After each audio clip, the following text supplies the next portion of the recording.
بھائیو دوستو بزرگوں بہنوں السلام علیکم ورحمۃ اللہ وبرکاتہ۔ ہمارا پروگرام اسماء الحسنی، رمضان مبارک کا مہینہ رمضان جا رہا ہے۔ میں سوچتا ہوں کہ میری کتنی خوش قسمتی رہی کہ اس مہینے میں اللہ نے مجھے توفیق دی، آپ سب حضرات کی برکت سے اور آپ سب حضرات کی فکر سے، اور اس اجر میں ہم سب برابر کے شریک ہیں کہ ہم نے اللہ رب العزت کے اسماء الحسنی کو سنا بھی اور کہا بھی، اور اللہ رب العزت اپنی کریم ذات کا ہمیں استحضار کرنے کی توفیق عطا فرمائے۔ اللہ کے کسی بھی حکم پر چلنے کے لیے 6 صفات کی ضرورت ہے۔ پہلے میں ان 6 صفات کا ذکر کروں گا، پھر اللہ رب العزت کے اس نام مبارک کے جس کو آج ہم ڈسکس کریں گے انشاءاللہ اس کو بیان کروں گا۔ دیکھو 6 صفات جب تک نہ آئیں اس وقت تک اللہ رب العزت کے حکموں پر چلنا بہت مشکل ہے۔ پہلی صفت جو اللہ رب العزت کے حکم کو پورا کرنے کے لیے چاہیے وہ اللہ رب العزت کو راضی کرنے کا ایک اندر شوق ہو کہ میں اللہ کو راضی کرنے کے لیے کر رہا ہوں۔ ہاں، دوسری صفت اللہ رب العزت کے دھیان کے ساتھ، اللہ رب العزت کا دھیان ہو۔ ہاں، اللہ دیکھ رہے ہیں، میں یہ کر رہا ہوں، اللہ دیکھ رہے ہیں۔ جب یہ صفت آنا شروع ہو جائے گی تو سب سے بڑا فائدہ جو ہوگا وہ یہ ہوگا کہ گناہ زندگی سے نکلنا شروع ہو جائیں گے۔ اللہ دیکھ رہے ہیں، میرے ہر عمل کو اللہ دیکھ رہے ہیں، اللہ کے دھیان کے ساتھ۔ پھر تیسرا عمل اللہ کی ذات کے یقین کے ساتھ، ہاں، یعنی کہ یقیناً جو کچھ میں کر رہا ہوں اس کے پلس بھی ہیں اور اس کے مائنس بھی ہیں۔ اگر میں جو کچھ کر رہا ہوں اس کو اللہ رب العزت نے اگر اس کو قبول کر لیا تو اس کے بے شمار فائدے جو ہیں وہ مجھے ملیں گے، چاہے وہ فائدے اس وقت مجھے نظر آئیں کہ نہ آئیں۔ کوئی اگر گناہ مجھ سے ہو رہا ہے، اس بات کا مجھ کو یقین ہونا چاہیے کہ اللہ دیکھ رہا ہے اور اس کے نقصانات چاہے ابھی مجھے نظر آئے نہ آئیں اس کے نقصانات ضرور ہوں گے۔ تو یہ 3 صفات تو میں نے آپ کو بتا دی۔ چوتھی صفت کیا ہے کہ جب بھی اللہ رب العزت کے کسی حکم کو پورا کریں گے شیطان آ کے روکے گا، اور روکتا کیسے ہے؟ وہ آ کے نفس پر بیٹھ جاتا ہے اور نفس کو کہتا ہے یہ نہ کر، نفس کو کہتا ہے یہ نہ کر۔ تو اب نفس کہہ رہا ہے کہ نماز نہ پڑھو اور اللہ کا حکم ہے کہ پڑھو، تو جب کسی کام کو کرنے لگو نفس کہہ رہا ہے کہ جھوٹ بول، کہہ رہے ہیں کہ جھوٹ نہ بول۔ اب آپ کو اس بات کا یقین ہے کہ سچ بولنے پر مجھے یہ ملے گا اور جھوٹ بولنے پر میرا یہ نقصان ہوگا، آپ جانتے بھی ہیں اس بات کو، اسی کو کہتے ہیں اللہ کا یقین، رائٹ؟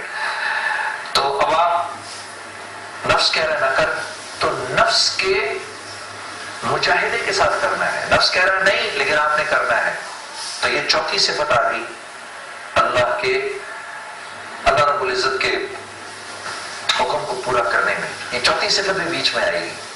5ویں صفت کیا آئے گی کہ فضائل کا استحضار ہو، پتہ ہو اس پر مجھے بہت کچھ ملے گا، اس حکم پر مجھے بہت کچھ ملے گا، اس کے پورا کرنے پر اللہ مجھے بہت کچھ دیں گے، فضائل کا استحضار ہو۔ یہ 5ویں صفت ہے جو ہونی ضروری ہے۔ اور چھٹی اور آخری صفت جو ہے وہ کیا ہے کہ اس کام کو، جس کام کو آپ کر رہے ہیں اس کام میں طریقہ محمد صلی اللہ علیہ وسلم والا ہونا چاہیے۔ اس کام کو رسول اللہ صلی اللہ علیہ وسلم نے کیسے کیا؟ اگر مغرب کی نماز آپ نے 3 رکعت کے بجائے 4تھی رکعت بھی پڑھ دی، یہ سوچ کر کہ مجھے تو اس پر بہت کچھ ملے گا، میں 1 رکعت زیادہ پڑھ رہا ہوں تو یہ قبول ہو جائے گی، یہ قبول نہیں ہوگی۔ کیوں؟ کیونکہ محمد صلی اللہ علیہ وسلم نے مغرب کے وقت 3 فرض پڑھے تھے۔ اگر عصر کی نماز کے بعد آپ پورے اخلاص کے ساتھ ایک بند مکان میں جا کے بیٹھ جائیں، جانماز بچھا کے نوافل پڑھنے شروع کر دیں، تو کیا یہ قبول ہو جائیں گے مغرب سے پہلے؟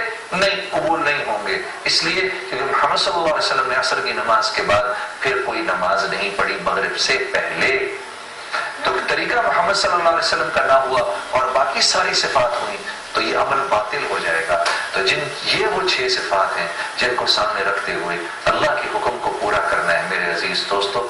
پھر آپ دیکھو اللہ آپ کو کیا کیا سے کیا بنا دے گا۔ میرے پیارے بھائیوں، میری بہنوں، معاشرے کی طرف نظر نہ ڈالو، اس معاشرہ تو ہمیشہ نبی کی زندگی کے خلاف گیا ہے، یہ یاد رکھنا۔ آدم علیہ السلام سے لے کر قیامت کا ڈنکا جب تک نہیں بجے گا، اس وقت تک یہ دو جنگیں رہیں گی، ایک نبی کی زندگی اور ایک معاشرہ۔ معاشرے کو سامنے رکھ کے تو جو چلتا ہے پھر اس کا حال وہ ہوتا ہے جو آج معاشرے میں ہر انسان کا ہو رہا ہے، کیونکہ معاشرہ نبی کی تعلیمات کے خلاف چلتا ہے۔ معاشرے میں تو جو کچھ ہوتا ہے وہ باطل ہے، باطل زیادہ ہوتا ہے، حق کم ہوتا ہے، کیونکہ معاشرے میں لوگ اپنے نفس کو سامنے رکھ کر چلتے ہیں، اور نبی کی زندگی میں نفس پر مجاہدہ آتا ہے۔ لیکن جو نبی کی زندگی پر چلے گا، ازل سے لے کر ابد تک اللہ کا جو اصول ہے، کیونکہ یہ اصول اللہ رب العزت کے خود کے بنائے ہوئے ہیں، اللہ کا اصول ہے ازل سے ابد تک، جو نبی کی زندگی پر چلے گا کامیاب، جو نبی کی زندگی کے خلاف گیا وہ ناکام۔ آج اللہ رب العزت کے جس اسم مبارک کو ہم ڈسکس کریں گے وہ ہے الحکم۔ پوری بات اوپر سے جو میں لے کر آیا وہ اس لیے کیونکہ یہ جو اللہ رب العزت کا اسم مبارک ہے، اس کا تعلق اس بات سے ہے کہ جو اللہ کی مانے گا کامیاب، جو اللہ کی نہیں مانے گا وہ کیوں ناکام؟ کیونکہ اللہ حاکم مطلق ہے۔ الحکم کا مطلب حاکم مطلق، الیس اللہ باحکم الحاکمین۔ قرآن کیا کہتا ہے؟ کیا اللہ تمام حاکموں سے بڑا حاکم نہیں ہے؟ الیس اللہ باحکم الحاکمین، وہو خیر الحاکمین، سورہ یوسف میں آتا ہے، اور وہ اللہ سب سے بہتر فیصلہ کرنے والا ہے۔ اپنے اللہ رب العزت کے سوا کوئی احکم الحاکمین نہیں، کیونکہ احکم الحاکمین وہ ذات ہے کہ جس کی حکومت ہمیشہ سے ہو، ہمیشہ تک رہے، جس کی حکومت ساری مخلوق پر ہو، جس کی حکومت سے کوئی مر کر بھی نہ نکل سکے، جس کی حکومت میں ناحق فیصلہ نہ ہو، جس کی حکومت سے کوئی بھاگ نہ سکے۔ یہ صفات رب العالمین کے سوا کسی کی حکومت میں نہیں۔ جیسے اللہ رب العزت انسانوں کی اور جنات کی جمعیت سے فرما رہے ہیں، یا معشر الجن والانس ان استطعتم ان تنفذوا من اقطار السماوات والارض فانفذوا لا تنفذون الا بسلطان۔ اے زمین و آسمان میں رہنے والے جن و انس، اگر ہماری حکومت سے بھاگ سکتے ہو، ہماری کائنات سے بھاگ کر کہیں نکل سکتے ہو تو بھاگ لو، تم بھاگ سکتے نہیں، تم کہیں نکل سکتے نہیں، تو پھر نافرمانی کیوں کرتے ہو؟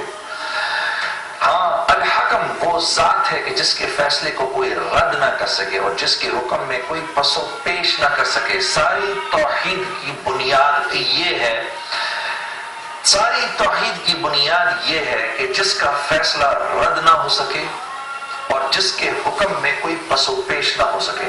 انما امرہ اذا اراد شیئا ان یقول له کن فیکون۔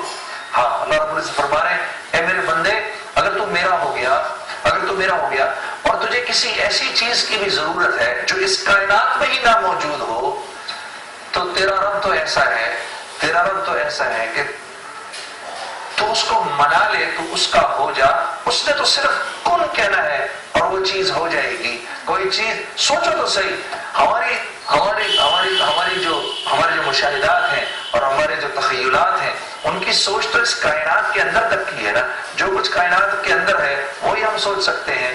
تو اس آیت کا مفہوم علماء فرماتے ہیں کہ اللہ رب العزت یہاں فرما رہے ہیں کہ اگر کوئی چیز ایسی بھی تمہیں چاہیے جو اس کائنات میں بھی نہ ہو، تیرا رب کو تو صرف کن کرنے کی ضرورت ہے، وہ ہو جائے گی۔ اللہ ایسا احکم الحاکمین ہے، حکم کرنے والا کہ اس کے حکم کو کوئی رد نہ کر سکے، وہ جو چاہے ہو کر رہتا ہے۔ دنیا میں جو کچھ ہو رہا ہے اسی کے حکم سے ہو رہا ہے، حتیٰ کہ درخت کی سوکھی ٹہنی سے جو پتا جھڑتا ہے، گلاب کی ٹہنی پر جو گلاب کھل رہا ہے، اسی کی ذات کے حکم سے چل رہا ہے۔ ہاں، ما اصاب من مصیبت فی الارض ولا فی انفسکم الا فی کتاب من قبل ان نبرأها ان ذلک علی اللہ یسیر۔ کیا خوبصورت بات ہے اللہ رب العزت کی طرف سے کہ زمین اور آسمان میں جو حالات آ رہے ہیں وہ سب ہمارے حکم سے آ رہے ہیں۔ یہی نہیں، تیری ذات پر بھی جو امر آتا ہے وہ بھی ہمارے حکم سے آتا ہے، جو حال تیری ذات پر آتا ہے ہماری وجہ سے آتا ہے، ہمارے حکم سے آتا ہے۔ ہاں، الا فی کتاب من قبل ان نبرأها، لوح محفوظ میں لکھ دیا گیا ہے، ایسا کرے گا تو ایسا کروں گا، ایسا کرے گا تو ایسا کروں گا۔ ہاں، ان فی ذلک علی اللہ یسیر. ان تمام چیزوں کو جو ہم نے لوح محفوظ پر لکھ دی ہیں، اس کے مطابق اس دنیا کو چلانا اور تجھے چلانا ہمارے لیے بہت آسان ہے، یسیر ہے، بہت آسان ہے. تو میرے عزیز دوستو، الحکم کون ہے؟ ہاں، کہ جس کے ہاتھ میں قضاء و قدر کا سارا نظام ہو. ہاں، یہاں ایکسیڈنٹ میں جو مرتا ہوا نظر آ رہا ہے اور بیماری سے جو جاتا ہوا نظر آ رہا ہے، یہ اسی کے حکم سے جا رہا ہے میرے عزیز دوستو. اور یہ بات یاد رکھنی چاہیے کہ ہر سبب کو نتیجے تک پہنچانا اللہ کے ہاتھ میں. اسی لیے کبھی اکثر ہم نے اپنے علماء سے اس بات کو سنا کہ بھائی ہمارا کام ہے کرنا، ہمارے ہاتھ میں صرف کرنا ہے، نتیجہ ہمارے ہاتھ میں نہیں، نتیجہ تو اللہ کے ہاتھ میں ہے. ہم نے فرما برداری کرنی ہے. جیسے ابراہیم علیہ السلام کے لیے اللہ نے گلے گلزار بنا دیا، انہوں نے فرما برداری کی، اللہ نے ہلاک نہیں کیا. اور اس آگ کو یا نار کونی برداً والسلام علی ابراہیم، سلامتی بنا دی ابراہیم علیہ السلام کے ساتھ. اور وہ اگر چاہے تو یونس علیہ السلام کو مچھلی کے پیٹ سے زندہ سلامت نکال لے. پہلے مچھلی کے پیٹ میں رکھے، پھر مچھلی کو یہ طاقت نہ دے کہ وہ یونس علیہ السلام کو تکلیف پہنچائیں، اور پھر مچھلی کے پیٹ سے سارے اسی طرح یونس علیہ السلام کو باہر نکال لیں. اصحاب کہف کو 309 برس تک سلائے رکھا. حضرت عزیر علیہ السلام پر 100 برس کے لیے نیند طاری کر دی. 100 برس تک کھانا خراب نہیں ہوا ان کا، جبکہ آپ علیہ السلام کا گدھا مر چکا تھا، اس کا گوشت پوست گل گیا تھا، اس کی ہڈیاں بکھر گئی تھیں، اور پھر ہڈیاں جڑتی ہیں، ان پر گوشت چڑھتا ہے. اس حاکم مطلق نے سیدنا موسیٰ علیہ السلام کو اس فرعون کے محل میں پرورش کرائی جس نے ان کی نسل کے لڑکوں کے قتل کا حکم دیا. فرعون یہ کہا کرتا تھا موسیٰ علیہ السلام کو دیکھ کر، حضرت آسیہ علیہ السلام کو، یہی بچہ مجھے مارے گا، لیکن اللہ نے اس کی اس طاقت کو سلب کر لیا. ہاں، اور دریا کے اندر موسیٰ علیہ السلام اور ان کی قوم کے لیے راستے بنائے. اور یہ وہی اللہ ہے، احکم الحاکمین ہے، جس نے اسی دریا کے اندر آل فرعون کو غرق کیا. تو میرے عزیز دوستو، ساری جس میں نے عرض کیا تھا، ساری قرآن میں 3 چیزیں ہیں، توحید، رسالت اور آخرت. اور ساری کی ساری توحید کا جو نچوڑ ہے وہ یہ ہے کہ کرتے اللہ ہیں. اللہ سے ہونے کا یقین، اللہ کے غیر سے کچھ نہ ہونے کا یقین، ہاں، یہ ہے احکم الحاکمین کا نچوڑ.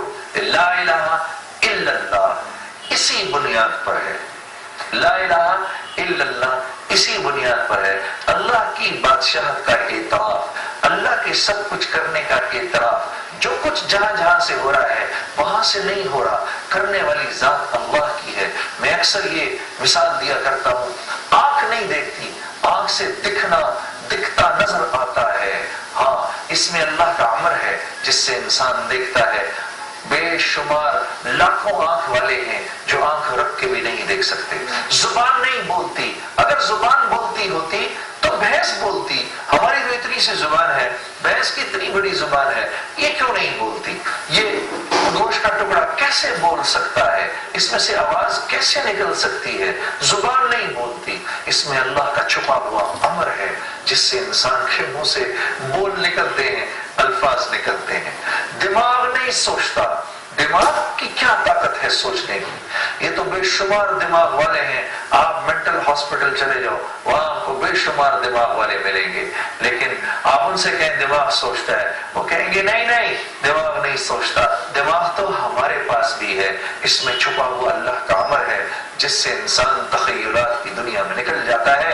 اور کان والے بے شمار ہیں. ہاں، ان سے بولو کان سنتا ہے، وہ کہیں گے نہیں، کان نہیں سنتا.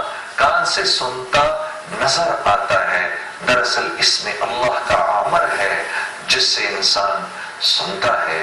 الیس اللہ باحکم الحاکمین، الیس اللہ باحکم الحاکمین، الیس اللہ باحکم الحاکمین. کیا اللہ تمام حاکموں سے بڑا حاکم نہیں ہے؟ یہ سچ ہے اے اللہ، تو ہی سب سے بڑا حاکم ہے. کل تک کے لیے اجازت. السلام علیکم.